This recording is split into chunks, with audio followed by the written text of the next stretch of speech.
अस्सलामुअलैकुम दोस्तों। तो उम्मीद है सब खैरियत से होंगे। दोस्तों आज मैं आपके लिए व्हाट्सअप का बहुत ही अच्छा फ्यूचर लेके आया हूँ। दोस्तों जब हम किसी को फ़ोटो सेंड करते हैं कोई भी, दोस्तों आप चाहते हैं कि वो बंदा एक ही बार देख पाए और उसके बाद डिलीट हो जाए। दोस्तों चलते हैं अपने व्हाट्सअप पे, तो मैं आपको ये दिखाता हूँ कि ये कैसे करते हैं। तो दोस्तों ऐसी टिप्स एंड ट्रिक के लिए हमें फॉलो कर लें। तो दोस्तों सबसे पहले आपने व्हाट्सअप को ओपन करना है। दोस्तों व्हाट्सअप को ओपन करने के बाद जो आप फ़ोटो सेंड करना चाहते हैं अपने दोस्त को, तो दोस्तों फ़ोटो सेंड करने के बाद आपने यहाँ पे टिक करना है बैक साइड पे। दोस्तों फिर आपने सेंड कर देनी है।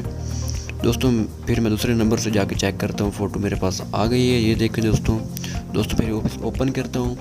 दोस्तों ओपन करने के बाद बैक करता हूँ, तो ये देखें दोस्तों फिर ओपन ही फ़ोटो नहीं हो। दोस्तों आज की ट्रिक कैसी लगी तो कमेंट सेक्शन में आप बता सकते हैं दोस्तों।